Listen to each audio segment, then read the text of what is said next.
So to start off with, we allow our eyes to close very gently for meditation. Be careful that you have closed your eyes as lightly as possible, with your upper and lower eyelashes touching only very gently together. If you can get closing your eyes right, then the rest of the meditation will be easy. If you close your eyes gently, the muscles of your face will become soft, and all the rest of the muscles in your body will become relaxed in the same way.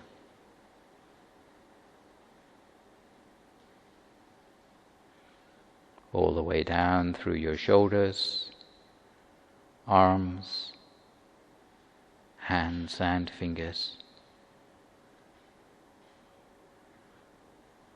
You can continue by relaxing all the muscles in your trunk, both legs, down to your feet and your toes.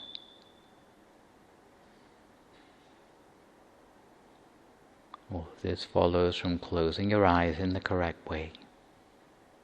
So don't overlook the importance of this, even though you hear the same advice every time there's a guided meditation.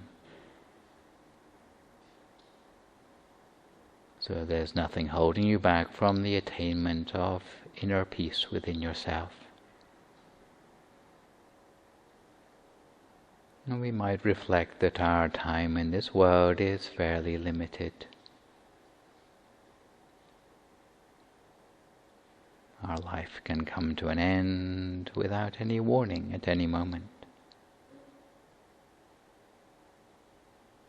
And if we hope to achieve success in our meditation within our own lifespan, and it's better to make sure we've understood the technique as well as possible, to be able to make some sort of breakthrough in our meditation in our remaining time.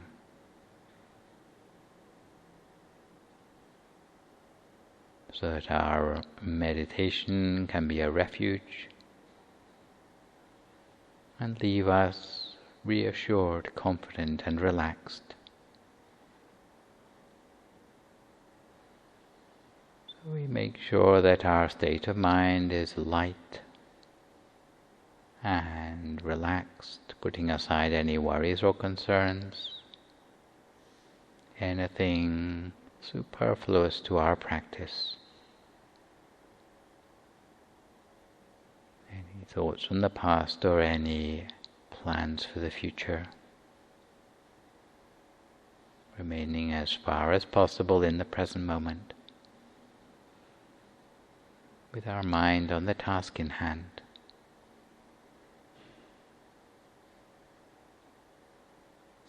And at the same time, we conjure up a sense of happiness and joy in the mind,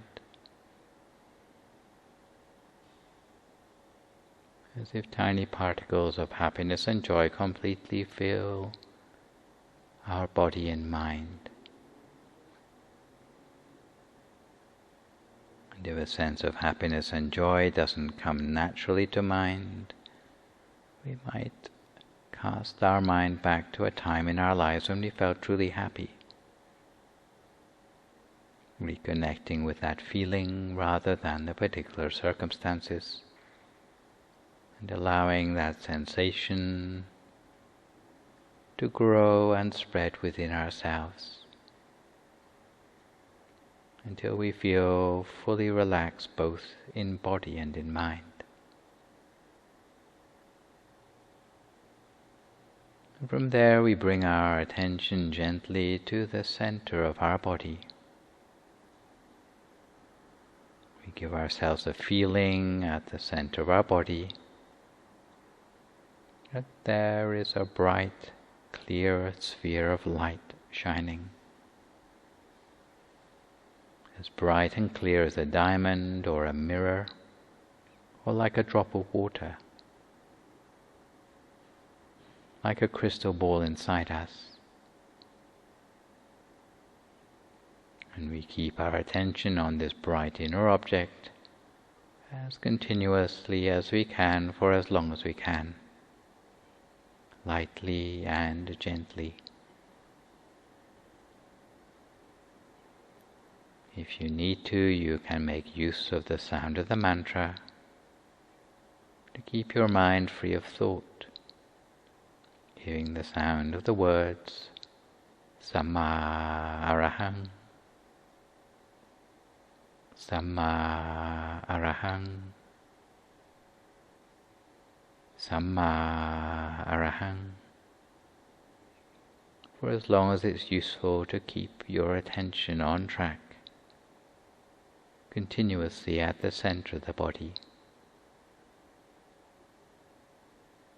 So you have two things in your mind in effect, the inner object and the sound of the mantra.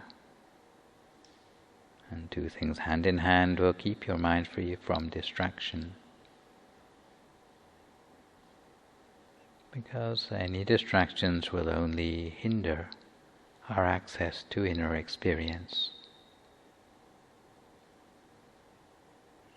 Any obstacles will weigh us down in body and mind, causing our mind to feel blocked or unwieldy, narrow, claustrophobic, or unable to enlarge.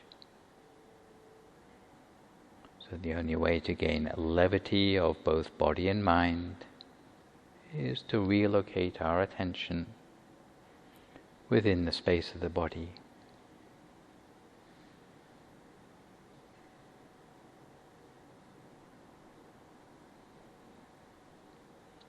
And if you notice the teachings of the Buddha, where he advocated letting go of our attachments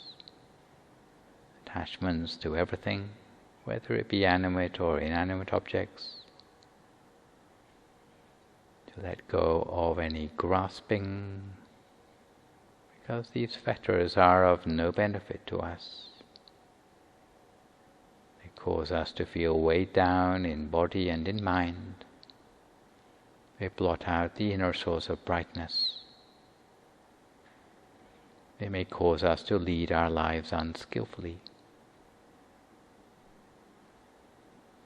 So we might remind ourselves of this teaching on non-attachment, whether we start with ourselves and work our way gradually outwards, or we start on the outside and make our way gradually inwards.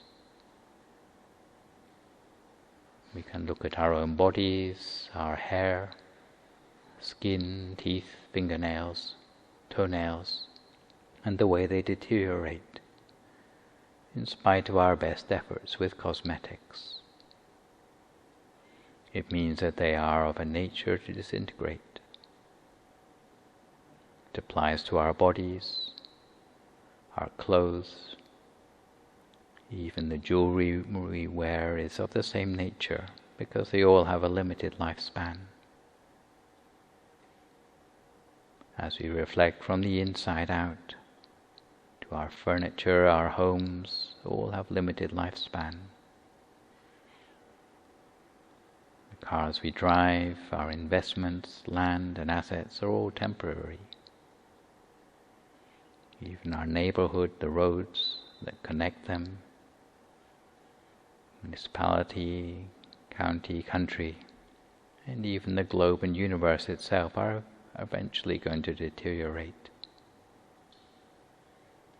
So we must let go of our attachment to any of these things. Pinning our happiness on any of these things is of no use to us. It imprisons the mind by hitching it to things that are without ultimate meaning. We can live out our whole lives without coming to an end of material attachments to worry about. If we think of those things which are external to ourselves, they just weigh us down both in body and in mind, and they blot out the inner source of brightness. They impede us from attaining inner experience or an inner refuge. If we reflect on these truths momentarily, each time before we meditate, and it only takes a minute, that all conditioned things are impermanent, even our own body, and of a nature to deteriorate, then we'll be able to let go more easily. If our mind lets go of attachment to the things outside ourselves, no matter whether they come to us via our eyes, ears, nose, taste buds, or touch, any of the five senses, then our mind will return within the space of our body and come more easily to a standstill at the center of the body. The mind comes to a standstill within, then inner illumination will arise. The opportunity for us to make the inner journey of the mind will dawn for us. Our mind will feel as if it's broken free of all forms of unwholesomeness and harm previously present in our lives. The mind will become increasingly subtle and refined. The deeper the mind reaches, the purer it will become. It will become so pure that we can see the purity of our own mind as a crystal sphere within us. And it's a purity that goes beyond a mere subjective feeling, but it will allow us to access a form of inner vision known as insight. An inner sphere that is the culmination of perception, memory, thought, and cognition. Something that's more than just our imagination, but a real phenomenon which increases the whole sense of well-being within ourselves. So we continue to focus our mind gently at the center of our body, letting go of anything else that's not relevant to our practice. Lightly, gently, and continuously, maintaining our mind with the inner object, whether it be something we see or something we feel, at the center of ourselves. Each to our own practice for a few more moments now in silence until we come to the appropriate time.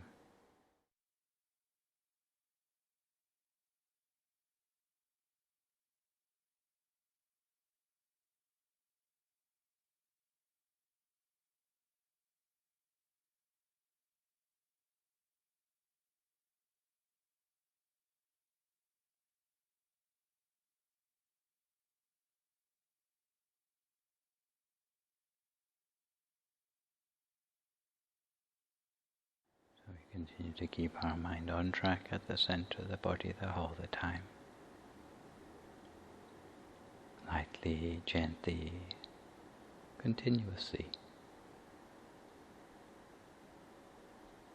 Always at the center of whatever we see or feel within ourselves.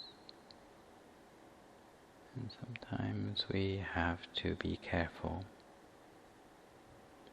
not only of attachments to things in the outside world, or even the physical aspects of our own body and mind. We have to be careful even of attachment to progress in the meditation itself. Sometimes when our mind is becoming very still, when we have nothing new to keep the mind's interest, there's a temptation to try to see something more. Often it's because of an attachment to the idea of getting results in our meditation or of getting new experiences. And we justify our enthusiasm by thinking that it must lead our meditation in the correct direction. But really this sort of enthusiasm is only really appropriate to get us to sit for meditation in the first place. But while we are actually sitting for meditation, we really just need to let the mind be. We need to stop grasping after any possibility of results or progress that we anticipate. Everyone wants to make a breakthrough in their meditation, but sometimes we can go about it in the wrong way. Therefore we have to stop by just letting the mind be. Even if there's nothing new for us to see, we must observe without interfering. It doesn't mean we're getting no benefit from the meditation, because every time we meditate we collect up happiness little by little, and the mind will gradually be purified and clarified, and our ability to meditate will gradually accumulate, just like termites bringing grains of sand until they've built a huge termite mound, or like watering a tree at its roots. The tree grows a little each day. We're never able to tell just how many inches it's grown in a day, but after some time it starts to bear fruit. Meditation is similar. All we need to do is close our eyes, relax our body, bring our mind softly to a standstill inside, without worrying about the results the meditation will yield. You shouldn't be discontented with yourself, thinking that inside ought to be brighter than it seems to be. We should just observe without interfering until the mind reaches a point of equilibrium, whereby it can be attracted towards enlightenment. Later, when we become more adept in recognizing and guiding our states of mind, we can bring the mind to that equilibrium intentionally. But at this stage in our meditation, we've not yet reached that point. We need to adjust our approach. It doesn't mean we're never going to reach the point of mastery, but for now, we need to remain mindful of all the advice we've heard on approaching our meditation. Otherwise, when we get to the good bits in our meditation, all the advice goes out of the window and we can't stop ourselves applying the wrong sort of effort. If in doubt, we just reset our efforts, make a new start, pretend we are new to meditation like a child, or using our beginner's mind. In the meantime, we don't deny or resist whatever inner experiences arise in the meditation. We should just be content with whatever arises, being friendly to whatever comes up, even if it's darkness, or even if it's nothing new. And for as long as we enjoy our experience of meditation, our inner experiences will sort themselves out. It will be a majestic transformation inside that no money could buy. A transformation that is beyond compare. An experience that comes together with subtle joy and happiness, and which inspires us to extend compassion towards all living beings without exception. So we train the mind to rest at a standstill in brightness and clarity at the center of ourselves.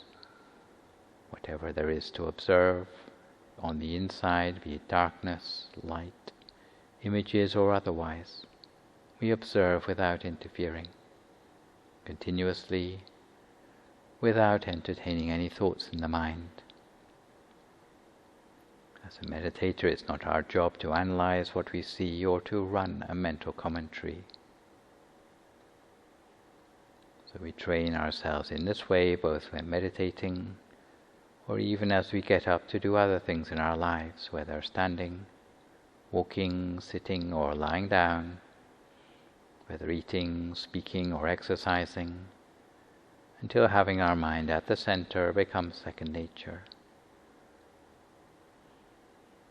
We already have all the knowledge we need to succeed in meditation. Whoever you are, inner experience awaits you within. So it's not a question of whether the breakthrough will come for us, it's just a matter of time and consistency in our practice. We adapt our practice to continue alongside whatever life may throw at us, like a point of stillness in the eye of the storm, or an oasis in the desert, attracting abundance into our lives on all possible levels. So we continue to train our mind, train our attention lightly, gently and continuously at the center of ourselves for a few more moments now in silence until we come to the time for our loving kindness meditation.